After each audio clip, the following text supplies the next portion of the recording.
Salut à tous, le journal du foot de ce mardi 2 avril. À thème Ben Arfa, toujours aussi insaisissable. Le Rennais s'est confié au journal L'Équipe. Comme souvent déroutant, le meneur de jeu du club breton n'exclut pas totalement de prendre une retraite prématurée. Peut-être même dès cet été s'il ne trouve pas un projet intéressant. Rappelons qu'il sera en fin de contrat avec Rennes en juin prochain.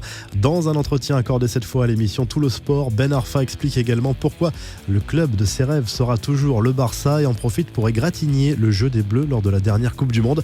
Dans France Football, on retrouve les salaires des stars du foot. Dans le détail, le trio de tête reste inchangé avec 130 millions de revenus annuels. Messi devance Cristiano Ronaldo qui touche environ 113 millions d'euros selon le magazine.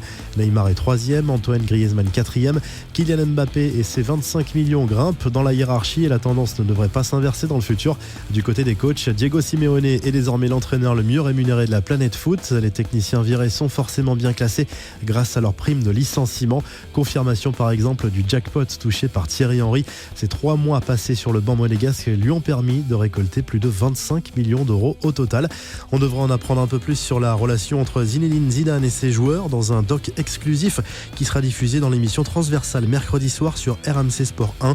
Après son retour inattendu au poste d'entraîneur du Real Madrid, le documentaire s'est intéressé à l'histoire d'amour qui lie Zinedine Zidane au club merengue avec les témoignages de ceux qui l'ont côtoyé, à commencer par Cristiano Ronaldo et Sergio Ramos. Je pense que Zidane a géré le groupe très intelligemment. Ce n'est pas une situation facile car tous les joueurs veulent jouer beaucoup. Il a concerné tous les joueurs. Ça a été bénéfique, a confié CR7. Pour Sergio Ramos, la carrière de Zidane parle pour lui. Il a trouvé le bon moyen de transférer le talent qu'il avait en tant que joueur dans un rôle d'entraîneur pour diriger et manager un vestiaire comme le nôtre. Il a fait un travail fantastique et unique, a expliqué de son côté l'international espagnol. La Gazette du Mercato, Raphaël Varane aurait déclaré son envie de départ aux dirigeants du Real Madrid. Selon plusieurs médias espagnols, dont AS, le club merengue serait prêt à envisager un transfert en cas d'offre autour de 100 millions d'euros.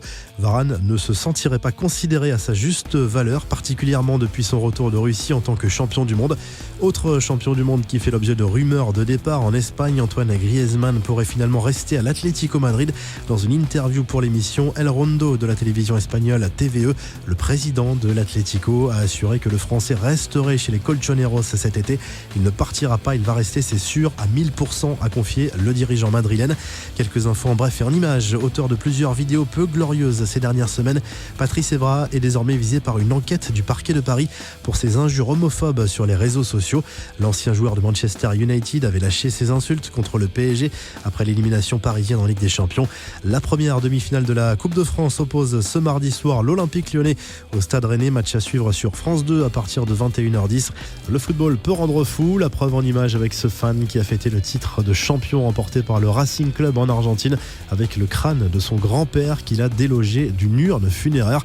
Et la revue de presse France Football consacre un gros dossier à Neymar et son avenir au PSG. Est-il indispensable au club parisien? En fait-il assez? Est-il ingérable? Le magazine tente de répondre à ces questions. En Italie, Cristiano Ronaldo est à la une de Tuttosport. Le Portugais est persuadé qu'il sera remis pour le déplacement à Amsterdam en Ligue des Champions mercredi prochain. En Espagne, Marca parle du mercato du Real Madrid et des possibles départs d'Isco, de Bale, de Marcelo. AS évoque de son côté les possibles arrivées et les priorités se nomment Paul Pogba et Eden Hazard. Vous retrouvez toute l'actu foot sur topmercato.com et à très vite pour un nouveau journal du foot.